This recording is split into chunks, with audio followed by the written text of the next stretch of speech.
സർക്കാർ ആശുപത്രികളിൽ ബാനറും കൊടിയും വെച്ച് ആരും ഭക്ഷണം കൊടുക്കേണ്ടതില്ലെന്ന മന്ത്രി കെ മുരളീധരന്റെ പുതിയ തീരുമാനം വളരെ നന്നായി എന്ന് പറയാതിരിക്കാൻ വയ്യ.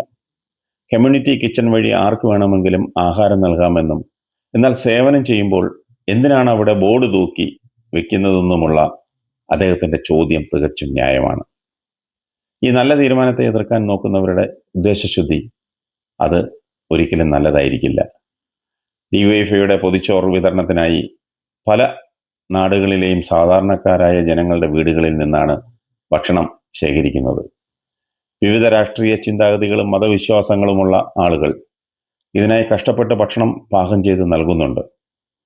DYFI പ്രവർത്തകർ പൊതിച്ചോറ് ചോദിച്ച് വീടുകളിൽ വരുമ്പോൾ അവിടെ ജാതിയോ മതമോ രാഷ്ട്രീയമോ ആരും തിരക്കാറില്ല. പൊതിച്ചോറ് കൊടുക്കുന്നവർക്ക് രാഷ്ട്രീയമുണ്ടെങ്കിലും അവരാരും അത് പ്രകടിപ്പിക്കില്ല. പൂർണ്ണ മനസ്സോടെ പൊതിച്ചോറുണ്ടാക്കി അവർ കൊടുക്കും.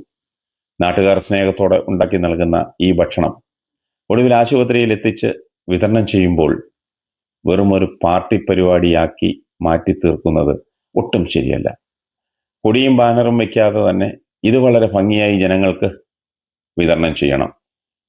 വോട്ടിനു വേണ്ടിയാണ് തങ്ങൾ ഈ സേവനം ചെയ്യുന്നതെന്ന് പാർട്ടി പരസ്യമായി സമ്മതിച്ചാൽ ഈ കൊടിവെക്കലിൻ്റെ കാര്യം നമുക്ക് മനസ്സിലാക്കാം. കൊടിയും ബോർഡും വയ്ക്കാതെ തന്നെ ഈ ഭക്ഷണപ്പൊതികൾ കൊടുക്കണമെന്ന് പറയുന്നതിനെ ഈ നല്ല പദ്ധതി തകർക്കാനുള്ള നീക്കമായി ഒരിക്കലും കാണരുത്. കൊടി വെച്ചില്ലെങ്കിൽ പിന്നെ ഈ പാവങ്ങൾക്ക് ഭക്ഷണം കൊടുത്തിട്ട് പാർട്ടിക്കൊരു കാര്യവും ഇല്ലെന്നാണോ DYFI കരുതുന്നത്?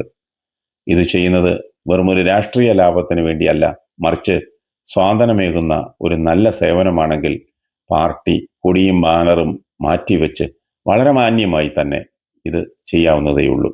അങ്ങനെ ചെയ്യണം, അങ്ങനെ ചെയ്യാവൂ. അല്ലാതെ നാട്ടുകാരുടെ പൊതി വാങ്ങി സ്വന്തം രാഷ്ട്രീയ ലാഭത്തിന് ഉപയോഗിക്കുന്നത് അത് നീതിയല്ല. അങ്ങനെ കൊടിയും ബാനറും വെച്ച് കൊടുക്കുകയാണെങ്കിൽ അത് നാട്ടുകാരുടെ പൊതി വാങ്ങാതെ സ്വന്തം ഖജനാവിൽ നിന്ന്, സ്വന്തം ഫണ്ടിൽ നിന്ന് കാശ് മുടക്കി പൊതി ഉണ്ടാക്കി നൽകണം. അങ്ങനെ മാതൃക കാട്ടണം.